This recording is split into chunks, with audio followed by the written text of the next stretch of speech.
글로벌 경제의 생생한 외신을 전해드리는 외신 인사이드입니다. 한 주간 외신에서는 어떤 이슈가 다뤄졌는지 먼저 픽업 뉴스로 살펴보면 좋을 것 같은데요. 오늘 첫 번째 기사는 어느 분이 준비해 주셨죠?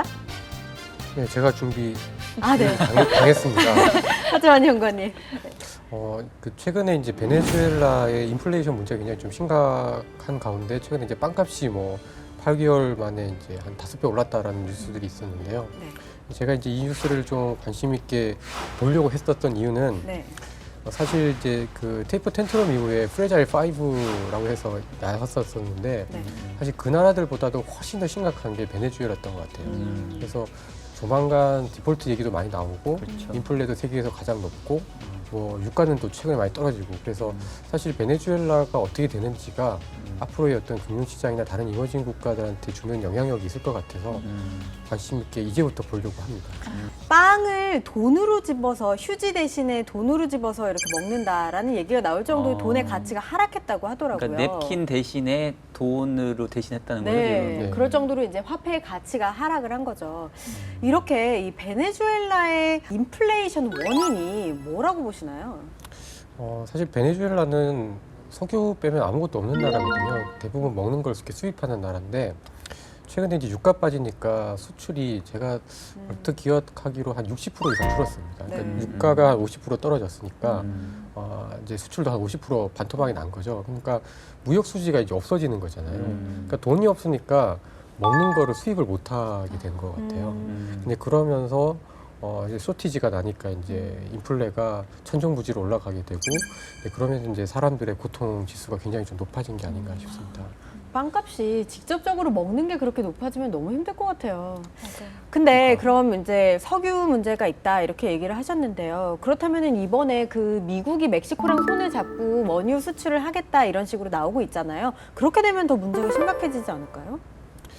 저도 그렇게는 봅니다. 그러니까 아무래도 세계 이제 원유 시장에 이제 석유 공급이 더 늘어나고 특히 미국이라는 옛날에 없었던 그 원유 공급자가 이렇게 나타나는 거기 때문에 좀 부정적이다라고 좀 생각을 하고 좀 있고요.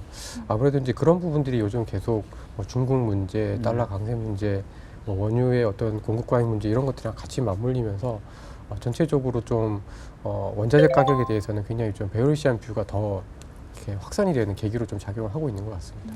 네, 원유 수출국들 좀 뉴스를 잘 짚어봐야 될 것 같습니다. 그러게요. 맞아요. 아까 허영권님 대기실에서 빵 맛있게 드시던데 네, 베네수엘라 가시면 안 되겠네요. 그러게 말입니다.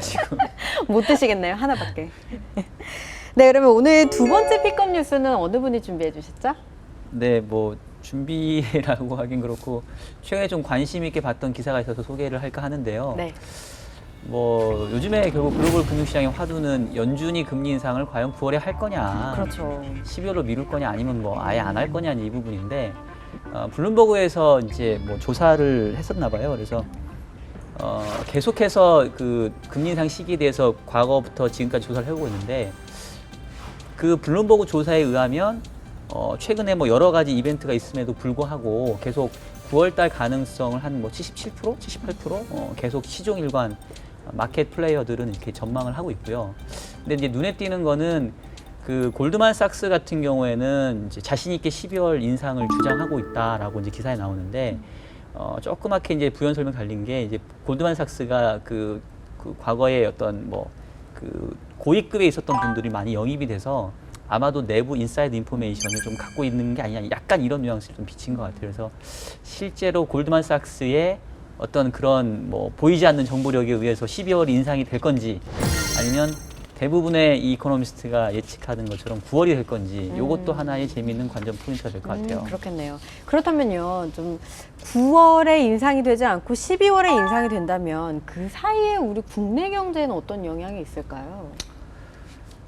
글쎄요. 근데 사실은 이제 지금 금융시장이 반영하는 거는 제가 보기엔 단순히 이제 금리 인상을 언제 하느냐 이것보다는 금리 인상을 할 여건이 마련이 돼 있냐 안 돼 있냐 이 부분인 것 같아요. 근데 최근에 시장이 보여주는 모습들은 금리 인상에 대한 준비가 아직은 안 돼 있는 듯한 내지는 조금 불안감이 더 큰 듯한 그래서 이런 상황에서 9월 달에 이제 연준이 금리 인상을 하게 된다면 네. 사람들의 공포감은 조금 커질 것 같고요. 네. 반대로 이제 12월로 조금 연준이 그런 시장과의 어떤 교감을 이렇게 뭐 하면서 현재 시장의 분위기를 보건대 9월에 무리하게 하기보다는 뭐 조금 더 지켜보면서 시장 친화적으로 12월에 하겠다라고 한다면 뭐 경제에 갑자기 큰 영향을 줄 것 같지는 않은데 금융시장에서는 그래도 조금 안도감을 줄 수는 있지 않을까. 대신 12월로 인상이 연기되는 이유가 미국 경제 여건이 나빠진다라는 신호로 받아들여지면 안 되고요. 미국 경제는 뭐 충분히 좋은데 주변 환경이나 인플레이션을 감안해 봤었을 때 금리 인상을 굳이 서두를 필요는 없겠다. 이제 이런 식으로 잘 포장이 되면 조금 긍정적인 것들을 기대해 볼 수 있을 것 같아요. 저는 네. 약간 반대 의견이에요. 네. 최근에 그 인도네시아랑 스리랑카 중앙은행인가 아무튼 정부 쪽 사람이 금리 빨리 올려라. 차라리. 차라리 빨리 그럴 수도 올려라라고 있고. 얘기를 했어요. 지겹잖아요 이게. 네, 저는 너무 지겹고 차라리 9월에 올리고 음. 우리는 12월에 안 올릴래 이렇게 시그널을 주는 게 시장을 음. 안정시키고자 한다면 저는 나은 음. 선택이라고 생각을 하거든요. 음. 저도 너무 지겹고 그게 일단 제발, 해놓고 네, 일단 불확실성이 해소된다면 뭐 네, 그럴 수 해보고 있겠네요. 긴장감은 고조시키니까 네, 맞아요. 빨리 해결을 해봐라. 네. 그런 의견 나올 것 같습니다. 네, 뭐 우리나라 내신 기사에서는요, 저희 이제 4분기가 죽을 4분기는 아니다 이런 기사가 나오고 나 있더라고요. 깜짝 놀랐어 갑자기. 왜요? 아니 딕션이 너무 그게 죽을 아니어야죠. 4분기는 예. 아니다. 그런데 저희는 또 외신 인사이드잖아요. 이런 외신에서는 또 신흥국들을 굉장히 부정적으로 보고 있더라고요. 자금 유출도 이번에 위안화 가치 때문에 많이 될 것이고 또 여기에 금리 인상까지 되면 신흥국의 미래가 어떻게 될 것인지 비관적으로 보고 있는 것 같더라고요. 어떻게 생각하시나요? 저는 약간 반반인데요. 그러니까 저는 그렇게 비관적으로 보진 않습니다. 왜냐하면 사실 지금 그 금융위기 이후에 약간 사실은 이제 위기의 진원지가 선진국이었는데 오히려 이제 금리 정책이라든가 어떤 그런 기축통화의 패권을 가진 미국이 어쨌든 통화 정책을 씀으로써 어쨌든 경기가 회복이 됐었잖아요. 근데 그 과정에서 사실 뭐 예를 들면 셰일가스 뭐 이런 것들도 있긴 했지만 어쨌든 미국의 그 경상수지가 개선이 되는 데 있어서는 신흥국들도 굉장히 중요한 역할을 했다라고 보고 있거든요. 네. 그래서 나름의 어쨌든 역할을 했는데 이제는 이제 판이 바뀐 거죠. 갑자기 미국이 금리 인상을 한다고 하니까 그동안 나름 열심히 소비를 해줬던 신흥국들이 굉장히 좀 혼란스럽고 사실 신흥국 중에서도 일부 국가들, 뭐 브라질이나 이런 국가들은 사실은 레버리지를 좀 많이 일으켰던 것 같아요. 네. 그리고 이제 엄청나죠, 그런 부분에 지금. 있어서 사실 부담이 있는데 네. 이제 이게 금리 인상이 어쨌든 이렇게 정상화가 만약에 된다. 그러면 그러고 난 다음에는 결국 시장의 어떤 핵심은 또다시 이제 성장을 쫓아서 갈 것 같아요. 이제 그렇게 되면 오히려 뭐 지금은 좀 이머징 국가들, 특히 이제 자원 국가들 같은 경우에 네. 많이 힘들지만 네. 사실 이제 이런 이슈들이 지나고 나면 오히려 뭐 5%건 6%건 뭐 과거에 옛날보다는 좀 낮은 성장률이지만 여전히 성장률이 높고 일드가 높은 국가들로 돈이 좀 갈 수 있지 않느냐. 물론 이제 이게 당장 한 4개월, 5개월 만에 일어날 일은 아니고 네. 뭐 길면 한 2, 3년은 뒤에나 기대를 해볼 수 있는 일일 수도 있지만 어쨌든 길게 보면 저는 뭐 여전히 수요가 있는 데는 여전히 이머징이다라고 보고 있습니다. 어떻게 보세요? 우리 신흥국의 미래. 글쎄 뭐 그러니까 이게 신흥국이라는 말 자체가 신흥 강호, 신흥 강자 뭐 이렇게 좀 좋은 느낌으로 이렇게 원래는 되는 것 같은데 그동안 일어났던 일들을 생각을 해보면 항상 뭔가 신흥국 이꼴 후진국 이런 느낌이 자꾸 들어요.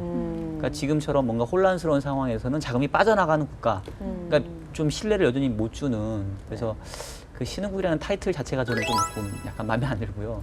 문제는 이제 저는 조금 이제 다른 얘기인데 뭐 신흥국에 대한 전망은 미리 말씀을 해주신 것 같고, 근데 최근에 그 위기 국가들을 이제 거론하는 것 중에 가장 최근에 얘기했던 게 뭐 프레자일 5 해가지고 이제 5개 국가 있었잖아요. 근데 최근에는 뭐 트러블 10인가 뭐 이렇게 네. 해갖고 예. 어제 나왔었죠? 예. 근데 그 트러블 10에 한국이 있는 거죠. 네. 그러니까 이제 제가 처음에 얘기했던 것처럼 이 신흥국이라고 하는 게 별로 그 좋은 느낌의 신흥국이 아니라 약간 후진성이 가진 국가인데 그 10개 국가 중에 한국이 들어갔다라는 것에 대해서 조금 씁쓸하다라는 느낌. 예. 그런 생각이 좀 들었어요. 네, 씁쓸하네요, 정말. 앞으로 또 외신을 계속해서 찾아보면서 어느 방향으로 갈지도 한번 잘 지켜봐야 할 것 같습니다. 네, 그러면 이어서 저희 집중 토크로 넘어가 보도록 하겠습니다. 극소수의 국가를 제외하고는 이 청년 실업이 아무래도 세계적인 문제로 대두되고 있는 것 같은데요. 이 정부의 체계화된 프로그램과 또 현실화된 고용 체계가 필요한 시점이 아닌가 싶습니다. 그래서 오늘은요, 미코노미스트의 기사 고용 활성화 프로그램에 대해서 한번 얘기해 봤으면 좋겠습니다.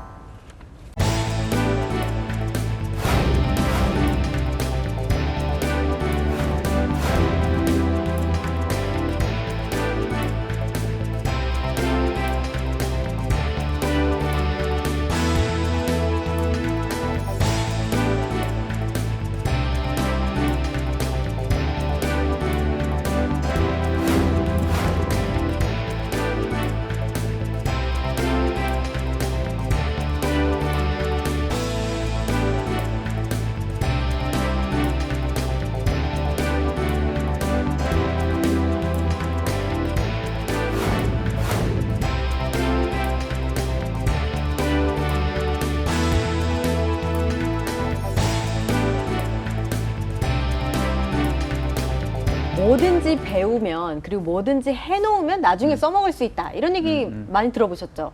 그것처럼 그냥 처음부터 지금 내가 당장은 뭐 애널리스트가 꿈이라 하더라도 지금 당장 구직이 안 된다면 뭐 웨이터를 해본다든지 뭐 이런 방법으로 돈을 버는 것도 이런 고용률을 올리는데 좀 기여하지 않을까요? 근데 고용률만 이제 올라갈 것 같아요. 그렇죠. 근데 제가 보기에는 뭐 어떤 정답이 있는 문제보다는 그 방향성의 문제인 것 같아요. 어느 쪽 가치를 추구하느냐인 건데, 당연히 단기간에 이제 직업을 구하려고 한다면 눈높이를 많이 낮추겠죠. 뭐 당장 일자리가 있는.